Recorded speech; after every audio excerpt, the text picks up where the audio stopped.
Hey, Dr. Mike here. So, if you want to live forever-ish, you have to know what's in and what's not. Stay tuned to find out. You're listening to Live Foreverish, a show dedicated to helping you live just a little longer. Here's your hosts, Dr. Mike and Dr. Crystal Gossard. All right, welcome to Live Forever-ish. So, Dr. Crystal, we love this. We love this show, right? This is one of my favorites. Our ins and outs, living forever-ish, longer, stronger, more vibrant. And if that's your goal, it's our goal. You got to know what's in, things to do and what not. So we got 3 ins and 1 out. Yeah, it's great for people with short attention spans. That's about most of us today, isn't it? All right, let's get started with the first in. And I found this very interesting. Post-exercise muscle recovery, but with a specific nutrient, quercetin.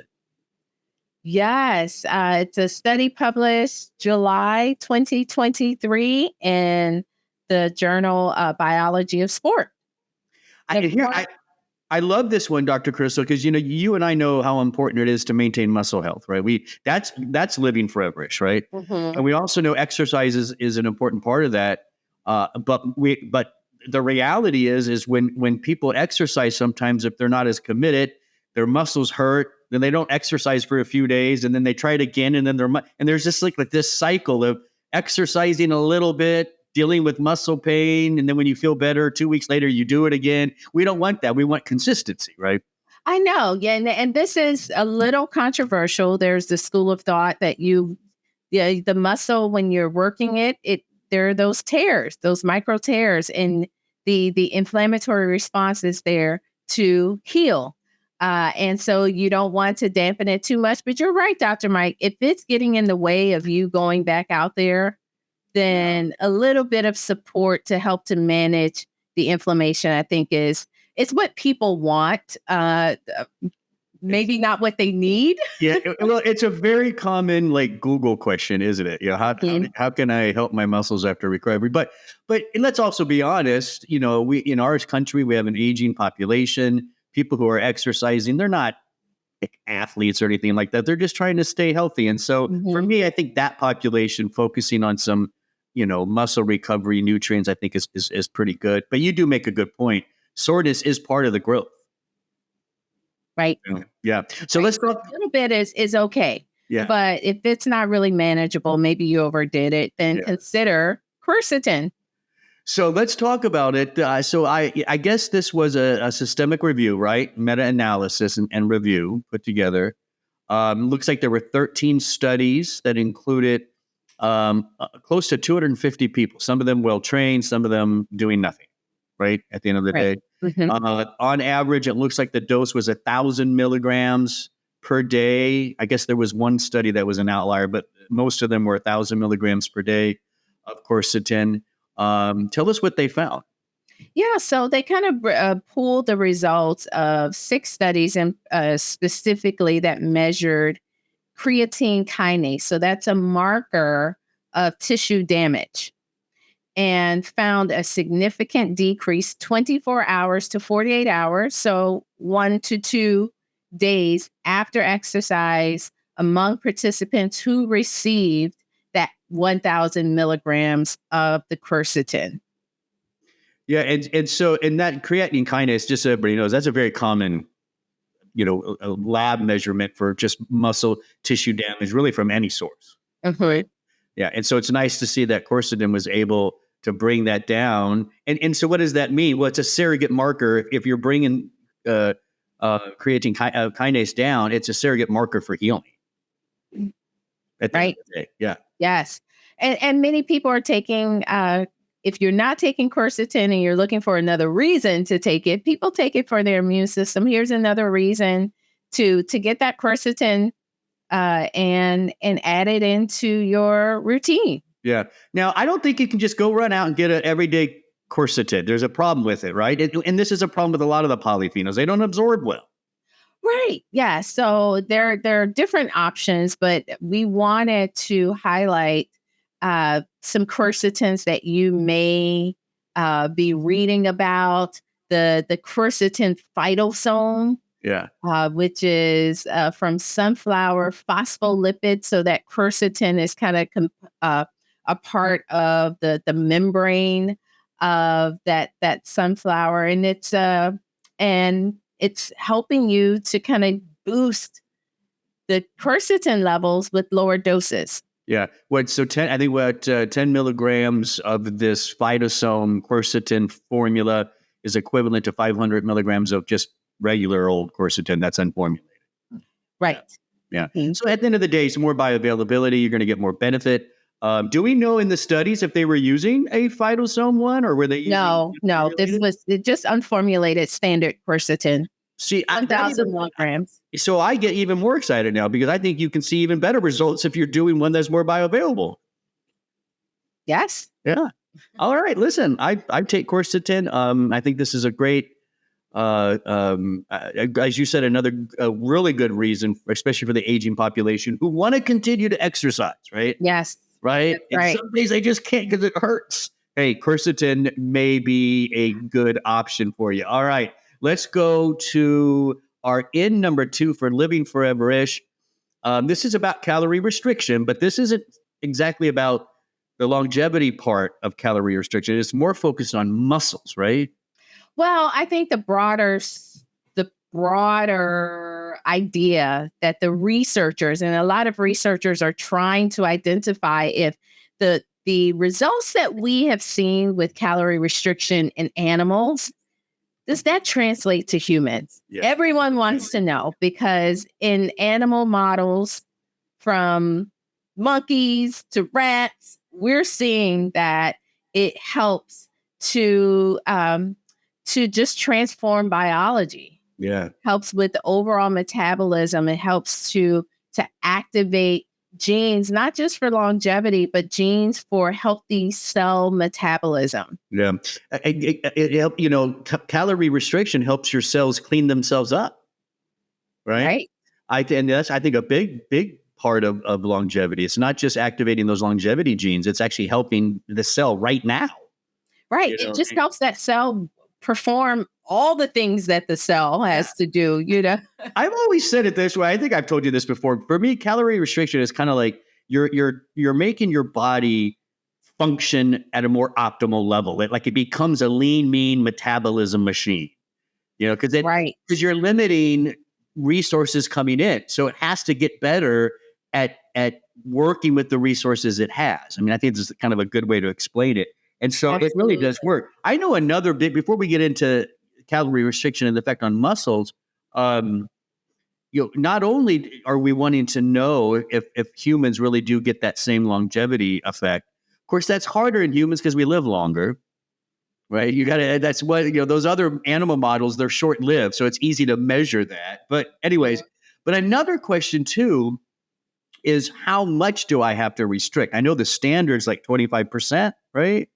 Right, 25, sometimes 30%, but it's really it based on an individual's what they typically consume every day. If they were just eating normally, right? Cut it by 25, and then you can decrease that. Yeah, I know that's tough for some people. I think there's other questions about, is it 20? Can you get some of the same benefits at 20%? So there's still questions. There are, but this study helped to answer one of those questions, which we can talk about, once we go through it. The authors of the study, the corresponding author in particular, was happy that the participants, while they were supposed to decrease their calories by about 25%, 12% was where they all probably where they were at. See, it's tough. It's tough, right? But the benefits were there. So, that the study is called the Calorie Study, which stands for Comprehensive Assessment of Long-Term Effects of Reducing Intake of Energy Study. So Calorie, you just put C, comprehensive A assessment. Yeah. Yada, yada, yada. It took him a long time to come up with that, I promise you. I'm sure of it. And so there were 2 phases. And so what we're reporting is the second phase, published in the journal Aging Cell, published October 2023. Off the press. I like these. And so the study, I guess, overarching benefit, a positive effect of calorie restriction and skeletal muscle quality and youthful gene expression. And so this was 188 young, middle-aged, non-obese, healthy men and women, 2-year duration. Oh, that's good. And 117 were assigned to a diet that provided 25% fewer calories than the number consumed before beginning the study. And then the remainder, of course, consumed as many calories as they desired. And the scientists used thigh muscle biopsies. Ooh. So they didn't mess around. Oh, listen, that's tissue proof of things, right? I mean, you can't get better than that. Well, I like it because, yes, we're able to see they use those biopsies and analyze the DNA of the samples to establish which genes during calorie restriction were upregulated, which were downregulated. Yeah. I'm going to tell you right now, muscle biopsies are not easy procedures for the patient. These people I bet they were paid for that. I'm sure they were. This is the kind of study I'm looking to join. Yeah, I can see you doing that, right? So I think this is again that kind of analysis really just adds credibility. Yes, to the overall the results, and I like the way the authors concluded. Basically, after these 2 years, that they were able to show that there were the quality of skeletal muscle improved significantly with calorie restriction. And that goes directly to what you and I say all the time. Muscle strength, muscle flexibility is so important for a long. I agree. And I think the other piece to this, that as I was kind of digging deeper, many are concerned, especially kind of the bodybuilding group, that if you do calorie restriction, you lose muscle.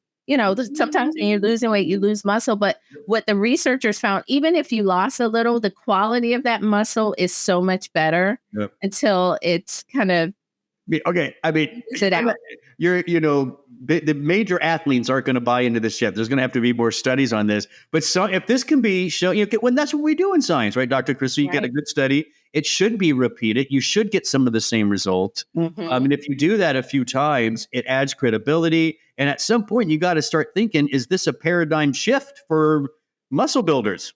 Well, listen, we saw the improvement in just the overall regulation of muscle growth and breakdown, but it affects on the expression of genes related to circadian rhythm regulation, DNA repair, mitochondrial biogenesis, so new mitochondria, the powerhouse of the cell, apoptosis, inflammation, other factors. Everything you just listed is longevity stuff across the board, right? Right. That's good stuff. And so I guess, did the authors ultimately conclude that it doesn't have to be 25% calorie reduction, that 12%, I think, is what you had, that's maybe where people need to target first or something? And well, it would have been nice if at least some of the participants was at the 25% to see if but there it was shows a you how hard it is, though. It shows you how it maybe is it practical to expect people to cut calories for 2 years at 25%. Right. So 12% is so modest. Yeah. The authors were excited to show, this kind of small reduction. And this is what the corresponding author, let's make sure I spell his name, say his name right, Luigi Ferrucci. It's good. I think you nailed it. So the scientific director of the National Institute on Aging stated this kind of small reduction in calorie intake is doable and may make a big difference in your health. Listen, I think it's nice to see that 12%. And to put that into like numbers for people, and let's keep the number simple for the math. If you're on 2,000 calories, that's you're cutting out a little more than 200 calories, basically. That's one drink, one soda. If you drink sodas, hopefully you're not. Wait, don't drink the soda. But no, I know, right? Cut out. Instead of the whole bagel, have half the bagel. Done. It's just, it could be as simple as that. Okay, that was fantastic. Let's go to our in number 3. And I love the way you always get some food in here.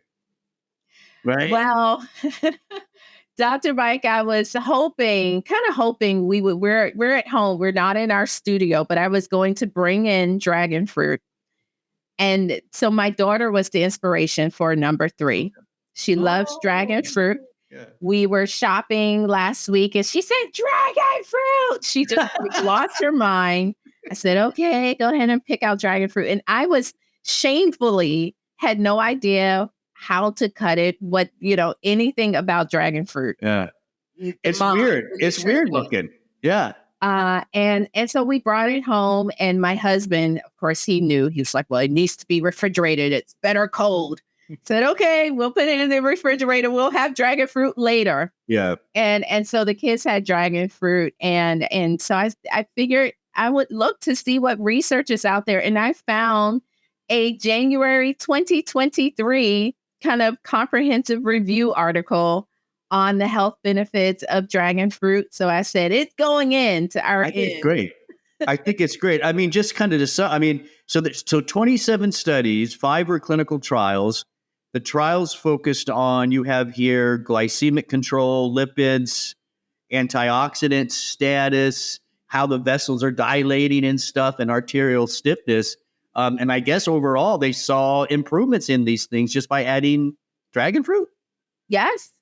And well, it was dragon fruit, and then some of them used the dragon fruit extract.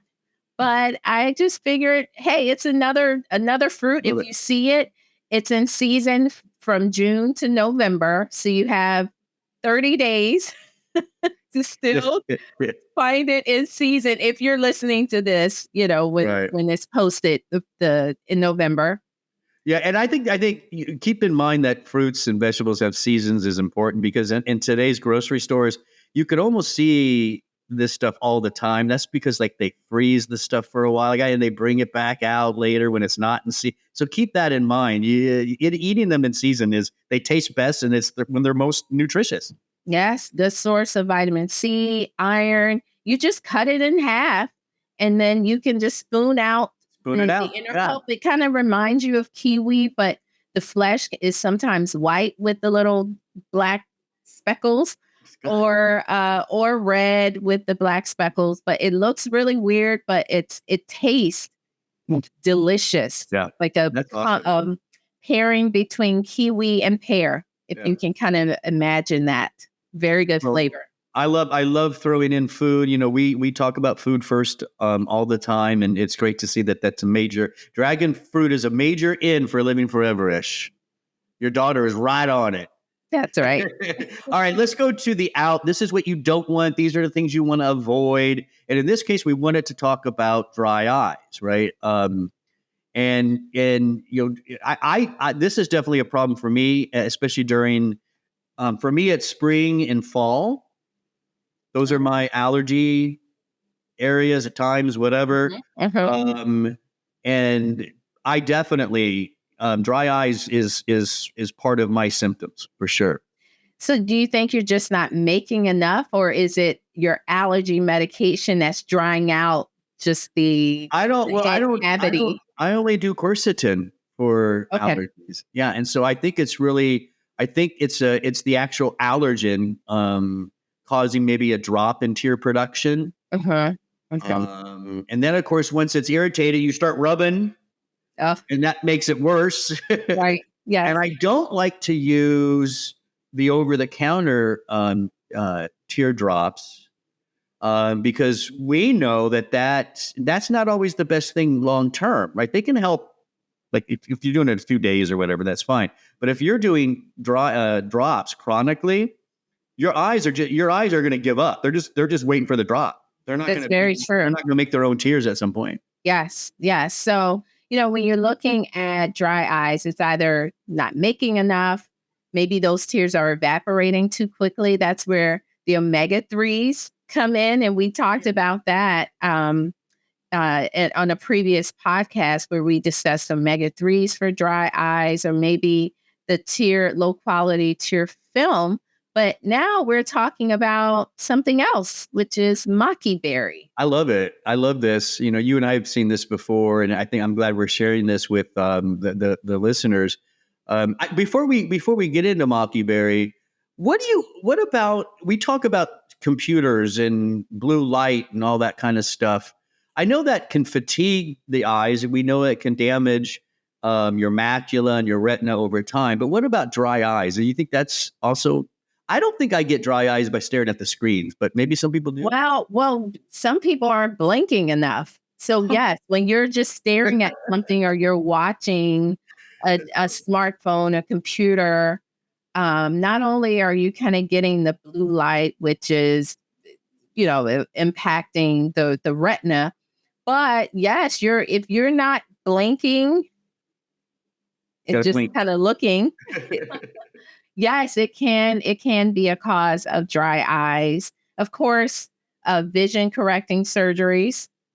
Oh yeah, So LASIK surgery, cataract surgery. I mean, some people can never really get over the dry eyes that accompany those surgeries. Yeah, and so the maqui berries, they contain these bioactive pigments, right? And that's probably where the benefits coming from. So tell us about the study that we have here. Yeah, so we know, again, maqui berry, that's an extract. Delphinidins is the extract found in maqui berry.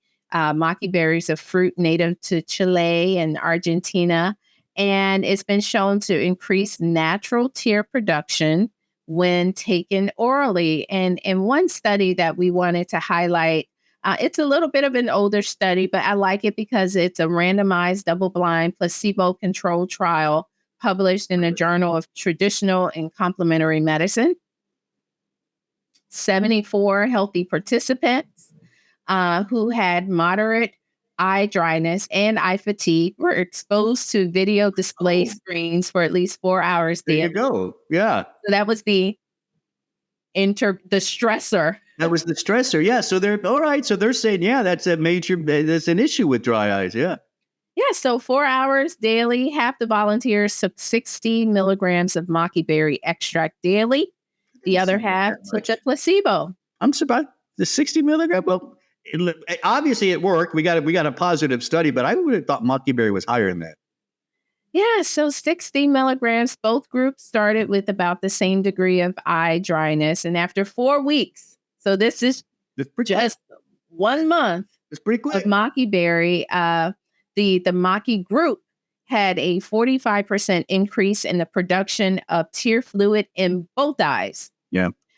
Substantially improved values for ocular symptoms. So kind of that feeling of the grittiness that you have with the dry eyes, and significant improvements in eye fatigue, as well as stiff shoulders, which often occur with eye strain. You're straining. Yeah. And so it's just something that you should consider pairing that the omega-3s work great with the maqui berry. And for people who struggle, yes, you feel fatigue when your eyes are tired and dry and irritated. So just the overall quality of life can be improved. I get that. I know I do for sure. I understand that with my allergies and when I get dry eyes and stuff. That's fantastic. And I love it. I love it when something as simple as a food, a berry, right?